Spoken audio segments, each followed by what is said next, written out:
Hola chicos, ¿qué tal? En el tutorial de hoy voy a hablar sobre una técnica que es muy útil para dentro de la parte de bolsa y de finanzas, especialmente para el hecho de medir el riesgo de las estrategias de trading, ¿vale? También puede ser también para medir el riesgo de la compra de una determinada acción, de un bono, de una cartera, ¿vale? Es decir, todo eso de que está relacionado.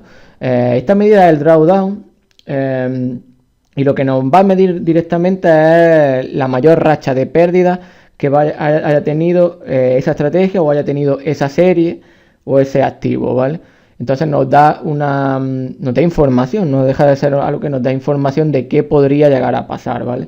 Igualmente para la gente para la gente que quiera darle un repaso más extenso, tengo otro vídeo que lo dejaré en la descripción, que hablaba simplemente del drawdown, hacía un ejemplo en Excel, ¿vale?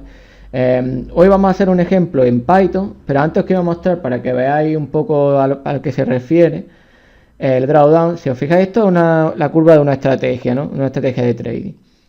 Sí, la estrategia pues le da un resultado positivo en backtest, ¿ok? Pero eso no quiere decir que todas las operaciones que hayan salido han sido positivas, ni mucho menos. Si os fijáis, la curva es alcista, pero tiene caída. Aquí, por ejemplo, tiene una caída pronunciada, aquí tiene otra caída pronunciada, aquí al principio tiene también. Todas estas caídas son eventuales pérdidas que podemos llegar a tener. Pues el drawdown, ¿qué es lo que hace? Lo que hace es mirar la profundidad de estas caídas, ¿vale? Y nos va a decir el máximo que haya tenido. Entonces es una forma de nosotros estar prevenidos de lo que pudiera llegar a pasar, ¿vale? ¿Es algo perfecto, algo que siempre os va a servir? Pues probablemente no, porque no quiere decir que porque durante 10 años nunca haya caído más de una determinada cantidad, no quiere decir que no pueda volver a caer, pero es un buen método, ¿vale? Y que nos da más información. Y es complementario a usar otro tipo de medidas como pues, yo he aquí explicado, como el VAR, el CIVAR y demás, ¿vale? Es otro método y es bastante útil. Entonces, ahora lo que vamos a hacer es mirar un ejemplo aquí en Python. Os voy a poner un par de formas. La primera es mucho más simple, yo creo que es la que debéis usar si no tenéis tampoco mucho conocimiento y demás, pero bueno, lo vamos a intentar hacer las dos. En este caso voy a hacer el ejemplo lo vamos a hacer sobre el Bitcoin.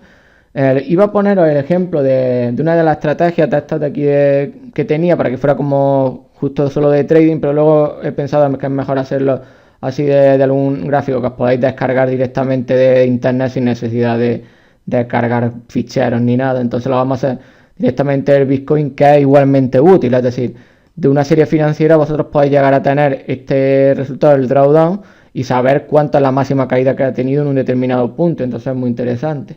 Entonces, bueno, me he descargado los datos del Bitcoin, también me he descargado los del oro, pero es porque lo tenía de antes, no los vamos a utilizar. Entonces aquí tenemos los datos del Bitcoin desde Yahoo, desde el desde septiembre de 2019, ¿vale?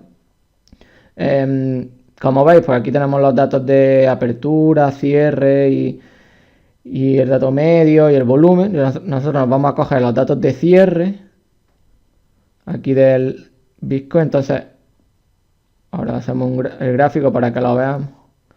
Aquí está la cotización del Bitcoin, ¿vale? Desde el año 2019. ¿Qué es lo que nosotros vamos a calcular? Pues nosotros vamos a ver ¿veis las caídas que tiene aquí? ¿Veis como al principio hay caídas, ¿no? Aquí tiene una pequeña caída, aquí tiene otra caída, aquí abajo tiene una caída mucho más pronunciada. Luego ya va subiendo y se recupera, ¿vale? Y sube muchísimo, pero incluso subiendo mucho, de manera desorbitada, tiene una caída pronunciada también aquí. Entonces nosotros con el drawdown, ¿qué vamos a mirar? Pues exactamente eso. Mirar cuál de estas caídas es la mayor. Y así, aunque parezca una tontería, es algo que a ti te da información de qué puede pasar luego. Si nosotros aquí tenemos una caída de un 30%, por decir algo, tú sabes que en el futuro podría volver a pasar eso, ¿vale? Entonces esa es la idea del drawdown. Bueno, ¿cómo lo vamos a hacer al principio?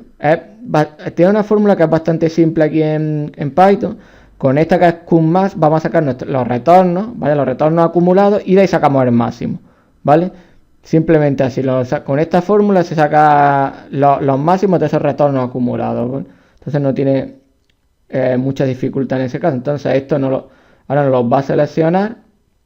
Aquí os pongo el gráfico también de los máximos de los retorno acumulado, y aquí lo podemos ver, ¿vale? Como empieza al principio no hay, como estábamos perdiendo, pues se queda prácticamente igual y luego va aumentando, ¿vale?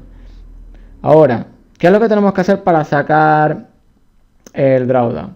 Pues simplemente con esta fórmula, ¿vale? Lo que hacemos es sacar la cotización y lo restamos a los máximos acumulados y luego lo volvemos a dividir, lo dividimos. Esto es como una fórmula de la rentabilidad, ¿vale? De una rentabilidad simple. Pues así lo podemos hacer. Entonces, ahora lo sacamos. A ver.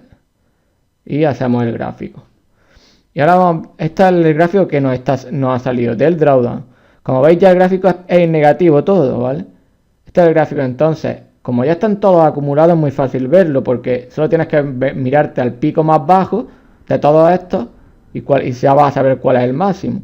Es decir, en este caso, pues tenemos aquí uno que llegaría casi al 0,3, que sería un 30%, ¿vale? Y así lo vais viendo, pero el último es este. Entonces, sabemos que el máximo drawdown ha estado alrededor de 0,5, que sería un 50%, ¿vale? Vale, entonces, si lo que queremos es el máximo drawdown o el valor mínimo que tenemos que darle aquí con la fórmula del mínimo y nos va a decir directamente la cantidad que es. En este caso nos sale que es menos 0,53 multiplicado por 100, porque son retornos, sería un 53%. Nosotros hemos tenido, digamos, un 53% de mayor racha de pérdida. Entonces, y esto es lo que se tiene que quedar en vuestra cabeza. ¿Eso qué nos quiere decir? Pues nos quiere decir que si tú mañana compras Bitcoin, sabes que podría llegar a perder ese 53%, ¿ok? Esa es la idea, de decir, ¿cuánto es lo máximo que ha perdido en un determinado tiempo? Pues lo máximo seguido en racha de pérdida ha sido un 53%. Entonces esa es la idea del drawdown, ¿vale? Entonces, como veis, bastante interesante. Ahora voy a mostrar otra forma que es un pelín más difícil de hacerla, porque es como un poco más hecha a mano, pero que igualmente es útil, ¿vale? Es útil, perdón, que sirve. ¿Qué es lo primero que vamos a hacer? Lo primero que vamos a hacer es calcular, en vez de hacerlo directamente con la fórmula, vamos a hacerlo nosotros. ¿Cómo lo haríamos? Pues nosotros tenemos que calcular los retornos, ¿no? Los retornos del precio. Pues nosotros nos calculamos los retornos del precio aquí. O voy a hacer los retornos simples, diríamos, no lo voy a hacer los logarítmicos. ¿Por qué? Pues porque aquí en esta fórmula lo hace simple, entonces para que me salga lo mismo, lo voy a hacer así. Igualmente, si hacéis los logarítmicos que sería con esta formulita de aquí, luego va a salir algo muy parecido, ¿vale? Muy parecido, va a haber una pequeña diferencia, pero va a ser muy parecido. Entonces, aquí tenemos los retornos hechos, los retornos, la tasa de rentabilidad, ¿vale?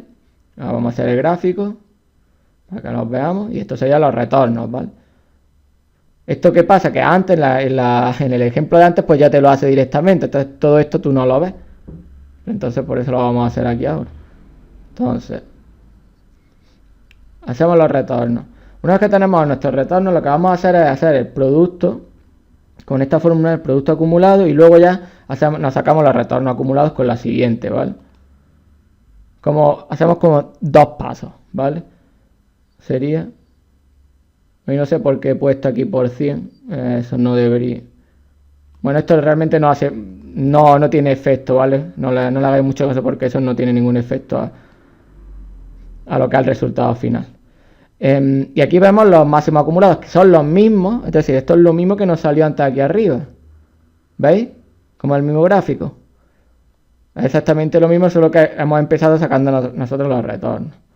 Entonces, una vez que ya tenemos esto, el paso final para sacar el drawdown simplemente es los productos acumulados que hemos sacado, ¿vale? El retorno acumulado partido por los máximos. Y nos va a salir la cantidad de drawdown. ¿Vale? Y aquí nos sale 0,5332, que era exactamente lo mismo que nos salió aquí arriba. De todas formas, sale lo mismo. Si saliera algún un poco muy diferente, puede ser también por cómo va haciendo la fórmula y demás, pero como si os fijáis sale igual de las dos formas. Por eso quería poner las dos para que las tuvierais las dos y vierais cómo lo podéis hacer. Vuelvo a repetir que si lo hacéis con los otros retornos, pues puede que haya una pequeña variación, pero no debe ser mucho, ¿vale? en principio, pues así lo podéis hacer. Si tenéis, bueno, vamos a hacer también vamos a hacer el gráfico final. Y este es el gráfico del drawdown, ¿vale? Si os fijáis, este es el mismo gráfico que nos ha salido antes y el gráfico que al final, pues de aquí sacamos el mínimo y tenemos el drawdown que hemos tenido durante ese periodo, ¿vale? Pues aquí tenéis dos formas para que podáis practicar sobre el drawdown. Hay muchas más formas, hay formas de hacerlo y de códigos diferentes. Ya es cuestión de que cada uno también si se interesa, pues intentáis hacer a vuestra manera, pero que aquí ya tenéis dos ejemplos para empezar. Ya si veis que me he equivocado en alguna cosa en el código o algo, pues ponerlo en los comentarios, no hay problema, ¿vale? Pero en principio, con esto lo voy a dejar, ¿vale? Entonces, espero que os haya servido y venga, nos vemos en otro vídeo.